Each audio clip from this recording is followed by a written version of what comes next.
आज का टॉपिक है हिंदू मैरिज सेरेमनीज, यानी कि वो सारे रिचुअल्स जो एक दुल्हा और दुल्हन को ऑफिशियली मिस्टर और मिसेस बनाते हैं।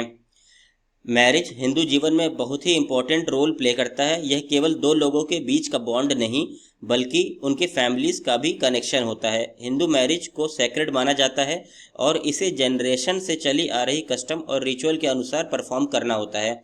अब सवाल है कि ऐसा कौन सा रिचुअल है जो कई सदियों से चला आ रहा है। नंबर 1, मंगलसूत्र पहनाना और सैक्रेड फायर्स के बीच 7 फेरे लेना।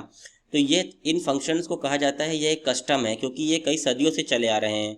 अब मैरिज हिंदू ट्रेडिशन में और क्या क्या देखा गया है। यह सिर्फ नॉट जस्ट टू पीपल यानी दो लोगों के बीच का संबंध नहीं है। मैरिज यह केवल ब्राइड और ग्रूम का यूनियन नहीं है बल्कि उनके रेस्पेक्टिव फैमिलीज को भी जोड़ता है। सैक्रेड रिचुअल्स, सैक्रेड मतलब यहाँ पवित्र होता है और रिचुअल मतलब जो कस्टम। रिचुअल्स जो जनरेशन से चली आ रही कस्टम्स के अनुसार परफॉर्म किया जाता है मैरिज, तब कहा जाता है ये लीगली वेडेड मैरिज है। रिलीजियस फाउंडेशन देखा जाए तो हिंदू विवाह को केवल कॉन्ट्रैक्ट नहीं बल्कि एक सैक्रेमेंट माना गया है। जैसे मुस्लिम लॉ में मैरिज को कॉन्ट्रैक्ट कहा जाता है, वैसा हिंदू लॉ में नहीं कहा जाता है, यहाँ पे सैक्रेमेंट बोला जाता है। लीगल फ्रेमवर्क क्या है। हिंदू मैरिज एक्ट 1955 के स्टैट्यूटरी प्रोविजंस द्वारा गवर्न है। यानी जब आप सेक्शन 7 देखेंगे तो आपको कंडीशंस मिल जाएगी कि कब कहा जाएगा कि कोई भी मैरिज वैलिड मैरिज है। अब एसेंशियल रिचुअल्स कौन कौन से हैं, सबसे पहले देख लेते हैं कि हस्बैंड और वाइफ को सैक्रेड फायर्स के बीच बैठना होता है।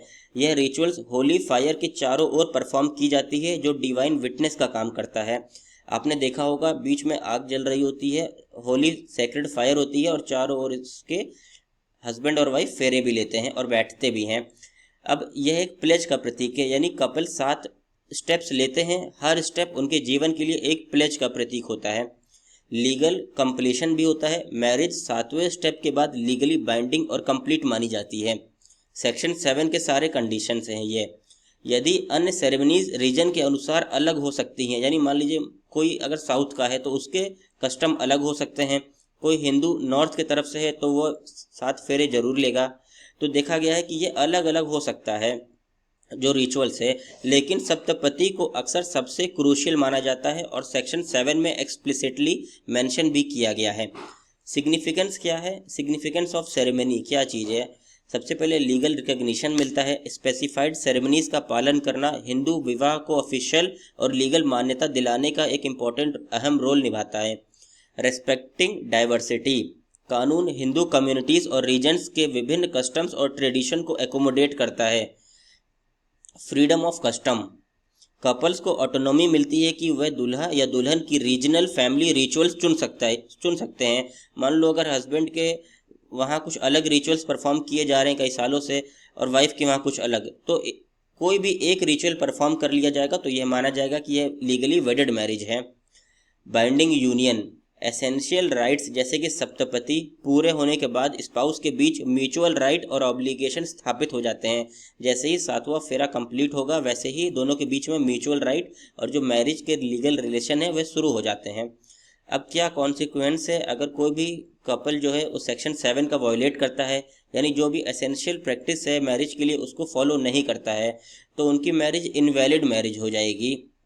यदि एसेंशियल कस्टमरी राइट्स खासकर जो कम्युनिटी द्वारा नेसेसरी माने जाते हैं वह ऑब्जर्व नहीं किए गए तो मैरिज वॉइड हो जाएगी।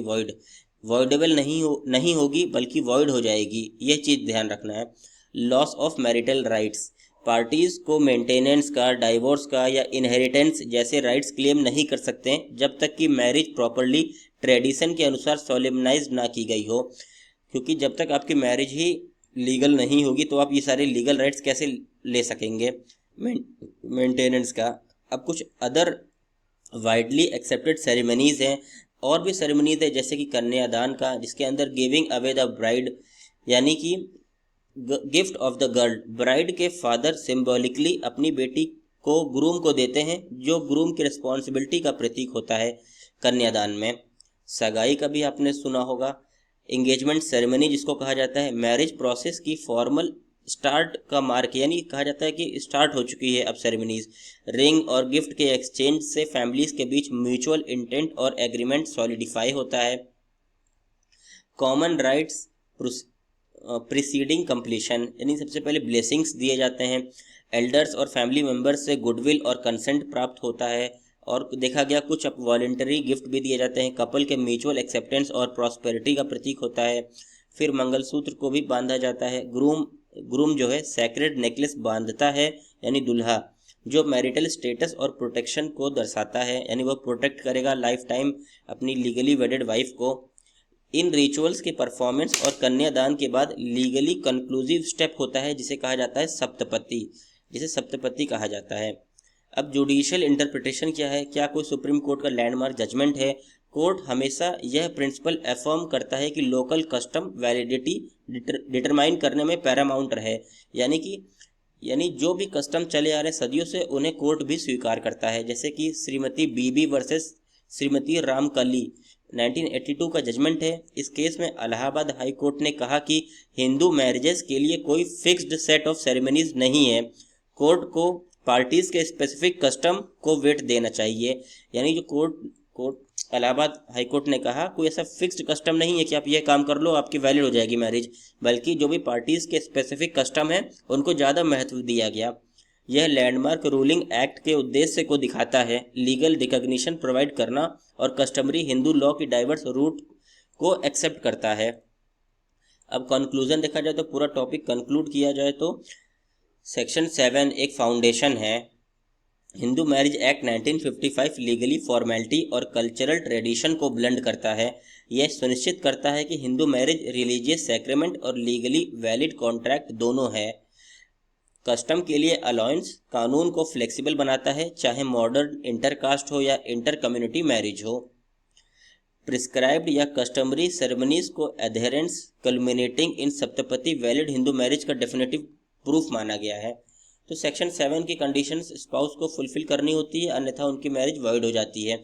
ये देखिए, यह है सैक्रेड फायर, इसी के मैं बात कर रहा था। इसी के चारों ओर 7 फेरे लिए जाते हैं और 7वां स्टेप जैसे ही कंप्लीट होता है मैरिज को लीगल मान लिया जाता है। और हर फेरे में एक प्लेज हस्बैंड देता है वाइफ को कि उनकी वो प्रोटेक्शन करेगा, उनकी सिक्योरिटी करेगा, उनके साथ रहेगा लाइफ टाइम भर।